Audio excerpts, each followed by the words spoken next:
Bonjour, aujourd'hui à propos de l'excellente biographie que lui a consacrée Jean-Christian Petit-Fils, un roi aussi célèbre que méconnu, Louis XVI.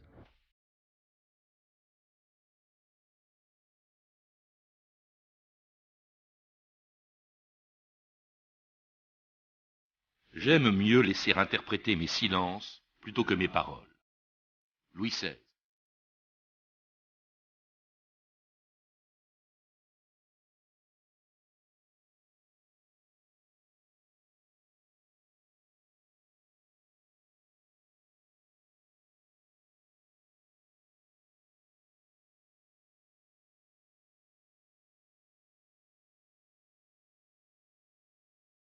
« 2000 ans d'histoire.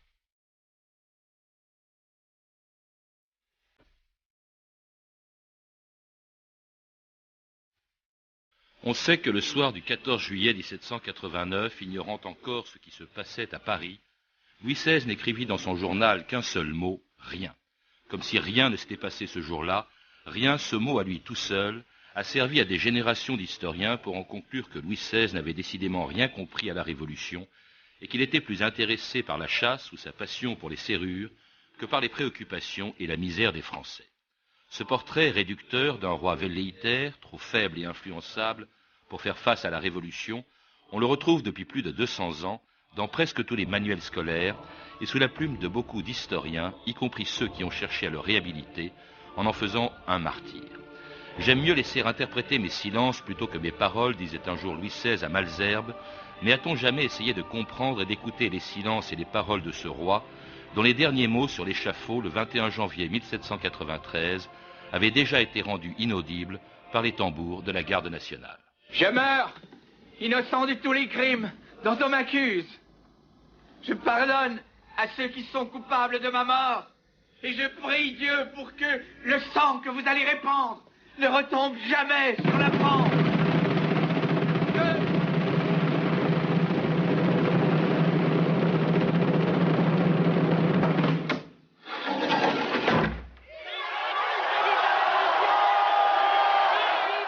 Jean-Christian Petit-Fils, bonjour. Bonjour. Alors cet extrait de film que l'on vient d'entendre est parfaitement conforme à ce qui s'est réellement passé le 21 janvier 1793 sur la place de la Révolution, la place de la Concorde.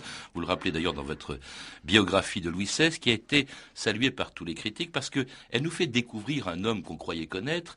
Et là, vous nous montrez au fond qu'il n'est pas du tout conforme à l'idée que l'on se fait de lui depuis à peu près 2 siècles. Par exemple, on ne retient que les cris de haine de la foule des Parisiens qui saluent sa mort en 1793, alors que vous le rappelez, 20 ans plus tôt, quand il est monté sur le trône en 1774, il était un des rois les plus populaires de notre histoire. Absolument. Il succède à un roi, Louis XV, qui est un roi impopulaire quand il meurt. Et c'est un jeune homme, il a 19 ans, bientôt 20 ans. Il est bon, il veut le bien de ses sujets, le bonheur de ses sujets. C'est déjà c'est encore le langage du XVIIIe siècle dans la bouche d'un roi. Il s'occupe des pauvres. Marie-Antoinette, son épouse, est elle-même très populaire. On parle d'un nouvel Henri IV. Et vraiment, il y a une grande ère d'affection entre le roi et son peuple. Il y a une scène d'ailleurs qui est très impressionnante dans votre livre, c'est un voyage dont on parle peu aujourd'hui, c'était en 1786, donc c'était quand même 12 ans après, à Cherbourg. Et là, il est vraiment acclamé par le peuple. D'ailleurs, il se montre très débonnaire, il partage la nourriture des paysans, etc. C'est très extraordinaire, ce voyage. C'est un voyage extraordinaire pour lui. Ça sera le seul voyage qu'il fera en dehors du voyage de Varennes, en dehors des voyages naturellement dans les châteaux royaux, mais c'est le seul contact qu'il a avec le peuple. Il est isolé au sein d'une cour qui lui est hostile, d'une façon générale. Mais là, cette rencontre, il va visiter des travaux gigantesques qui sont faits pour la construction de la rade artificielle de Cherbourg. On veut créer un port contre l'Angleterre, contre la puissance navale anglaise. C'est en juin 1786 qu'il fait ce voyage et il est heureux, loin des cancans de la cour. Il est parti avec quelques gardes du corps et une petite cour très réduite. Et c'est vraiment un extraordinaire contact s'établit tout de suite avec les populations locales. Il est acclamé, il s'est embrassé, il embrasse les jeunes filles, il dote une jeune fille qui est enceinte et dont les parents ne veulent pas pas de ce mariage. Enfin, c'est vraiment une idylle extraordinaire. Et on est à 3 ans de la Révolution, à 5 ans de Varennes, où il sera ramené par la force et par les troupes. Et on est à Cherbourg, Jean-Christian Petit-Fils, vous l'avez rappelé, qui est un port artificiel qui a été voulu par Louis XVI. Ce roi aussi, dont on a dit qu'il n'était pas très cultivé, qu'il n'avait pas d'intérêt pour grand-chose, sinon pour les serrures, c'était un roi, d'abord c'était le roi du siècle des Lumières, après Louis XV, et un roi qui était passionné par les sciences notamment. Voilà, car ce port artificiel, c'était vraiment une prouesse technique. Une prouesse technique. C'est un roi scientifique, c'est le premier roi scientifique que nous ayons eu. Dans sa jeunesse, il a reçu une éducation scientifique, mathématique assez poussée. On lui a appris à 12-13 ans la loi de Mariotte, ce qui n'est pas simple à comprendre. Il est vraiment passionné par tout ce qui est science. Il a des laboratoires. Alors on l'a représenté toujours en train de limer ses serrures, mais ça va bien au-delà. Il collectionne les appareils scientifiques. Il lit les revues et les ouvrages consacrés aux sciences. Dans sa bibliothèque, on remarque la présence d'ouvrages scientifiques. C'est vraiment un grand spécialiste des sciences. Fondateur de ce qui deviendra l'école des mines, qui s'appelait à l'époque l'école de géométrie souterraine, je crois. Voilà, et alors, entre autres, puisque on parlait de Cherbourg, passionné aussi par la mer, par tout ce qui s'y fait, comme le prouve cette extraordinaire expédition scientifique que Louis XVI avait initiée en 1785. Monsieur Lapérouse, j'ai grande confiance en vous. Aussi ai-je pensé à vous pour commander une longue exploration. Où votre majesté m'envoie-t-elle ? Votre expédition devra traverser l'Atlantique et gagner le Pacifique. Il s'agit pour vous d'une manière d'espionnage comprenant toutes les régions et tous les domaines, l'économie, les matières premières, les conditions politiques, même dans les contrées déjà touchées par la civilisation. Sire, je demeure à vos ordres. Nous ferons route au sud-sud-ouest jusqu'à Biscay, puis à l'ouest de Finistère pour y trouver les alliés. Nous devons passer par Rio et le Cap Horn jusqu'au Pacifique.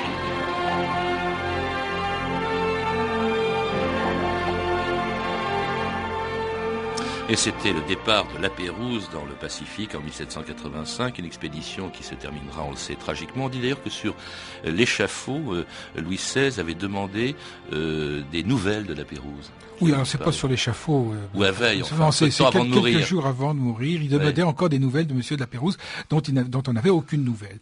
Et en effet, il a été très intéressé par cette expédition.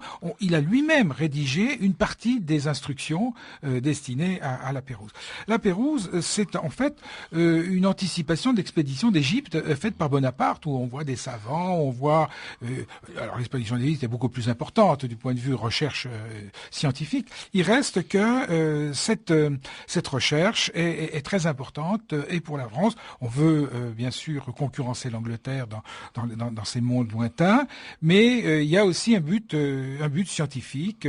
Vous savez que Louis XVI se passionne pour la marine. Oui, parce que c'est sous Louis XVI que la marine française, je crois, a atteint son apogée. Jamais elle n'a été aussi puissante qu'à cette époque-là. Jamais elle n'a été aussi puissante et elle s'est mesurée, alors avec plus ou moins de bonheur avec la flotte anglaise, mais parfois avec de grands succès. Bon, le grand problème de la marine à ce moment-là, c'est le problème de l'absence d'un état-major solide, d'une amirauté équivalente évidemment à l'amirauté britannique, manque d'expérience de certains marins, mais il reste que quand même c'est une marine très brillante et qui fait ses preuves pendant la guerre d'Amérique. Et voilà, justement, la guerre d'Amérique qui a été aussi une des grandes affaires voulues, menées par Louis XVI, dans sa politique étrangère, c'est important. La seule guerre, d'ailleurs, parce que contrairement à ses prédécesseurs, à Louis XIV, à Louis XV, il n'y aura que cette guerre, au fond, dans le règne de Louis XVI, contre l'Angleterre, contre la puissance navale britannique, parce qu'il ne faut pas oublier que c'est la marine française aussi qui a participé à la guerre d'indépendance et qui a même mis un point final. Et c'est assez curieux, ce roi de France qui vient soutenir une république contre le royaume d'Angleterre. Alors c'est une volonté surtout de revanche contre l'Angleterre, parce que la France a été quand même vaincue pendant la guerre de 7 ans.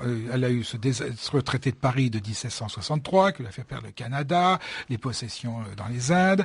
Et donc il y a une volonté de revanche qui se trouve aussi dans la population. Il y a une sorte de nationalisme, le mot n'existe pas encore, mais il est très profond et on le verra exploser sous la Révolution. Le bateau qui va inaugurer à Cherbourg, c'est le Patriote. C'est le Patriote. Je crois que le mot a été apparu pendant la Révolution. Révolution. Ah non, le mot est antérieur à la Révolution. Et donc, ce roi, poussé sans doute aussi par l'opinion, poussé par Beaumarchais, qui bien sûr commence son commerce avec les insurgents, va se lancer dans cette guerre d'Amérique, dans la crainte en particulier, après la bataille de Saratoga, d'une réconciliation entre les deux puissances anglo-saxonnes qui tomberait sur les Antilles françaises. Donc c'est surtout contre l'Angleterre plus que pour l'indépendance américaine et par l'idéal. Qui est un succès militaire, mais sans beaucoup de résultats pour la France au plan diplomatique, en fait. Oui, parce que le roi a la volonté d'équilibre européen, de restaurer l'équilibre européen et ultérieurement de s'entendre avec l'Angleterre contre les aigles prédateurs de l'Est, la Prusse, l'Autriche, la Russie, qui pratiquent une politique de total cynisme. Vous voyez le partage de la Pologne en 1772. Donc il se méfie beaucoup des puissances de l'Est et il a déjà en 1783, au moment de la paix avec l'Angleterre, l'idée de se réconcilier avec elle. D'où évidemment une certaine modération qui a pu être critiquée à l'époque à l'égard de l'Angleterre. En tout cas, une guerre en Amérique qui a coûté cher, en aggravant ce qui sera du début à la fin du règne de Louis XVI le plus grand problème du régime et qui sera à l'origine même de sa perte, le problème financier. Le fait est, Votre Majesté, que la nation tout entière, jour après jour, s'endette davantage. Les dépenses de la cour, les dépenses personnelles de Sa Majesté la Reine, notre participation à la guerre pour l'indépendance de l'Amérique, qui nous a coûté un total de 2000 millions de livres.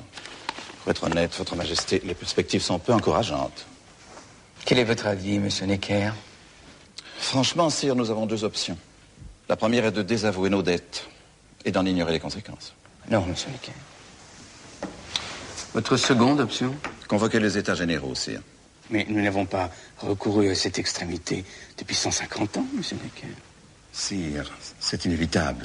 Et c'était un extrait du film La Révolution française de Robert Henrico, une conversation entre Louis XVI et son contrôleur des finances Necker en 1788 à propos d'un problème en fait qui s'est posé dès le début du règne de Louis XVI, Jean-Christian Petit-Fils, qui était le problème financier, un grave déficit que Louis XVI essaiera constamment de combler. Oui. Alors au départ, le déficit n'est pas considérable au moment de la mort de Louis XV. Il y a une vingtaine de millions de livres sur 500 millions de livres de déficit, sur 500 millions de budget, si vous voulez. Mais évidemment, ça va s'aggraver dans des proportions considérables avec la guerre d'Amérique, puisque cette guerre d'Amérique, on la finance comment? Sous l'influence du banquier genevois Necker, qui est directeur général des finances, on la finance par l'emprunt.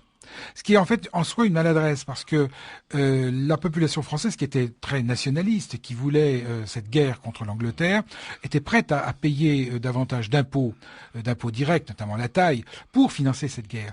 Mais après la victoire, après 1783, au moment où on va commencer à lui présenter l'addition, parce qu'il va bien falloir rembourser ses emprunts, et donc il va falloir augmenter les impôts, eh bien, le peuple, l'opinion publique ne comprend pas. De tous les ministres faits de Louis XVI, les plus importants ont toujours été, à cause de ce problème, justement, appelons-les les ministres des Finances. Les ministres des Finances, le contrôleur général ou directeur général des Finances. Mais qui avaient tous, et c'est là aussi ce qui est passionnant en vous lisant, et qui avaient tous des idées plus ou moins révolutionnaire, et plutôt plus que moins. Turgot a été le premier, il veut réduire, il déclare que pour réduire le déficit, il faut réduire les dépenses de la Cour, il pense même abolir la corvée, ce qui va dresser contre lui la noblesse et les parlements, et ce sera pareil tout au long du règne avec les deux successeurs, avec Necker, qui viendra 2 fois, avec Calonne surtout. Voilà, alors Necker est probablement plus conservateur qu'on le pense, sauf qu'il a fait un acte révolutionnaire qui a été quand même son compte-rendu de 1781, puisqu'il publie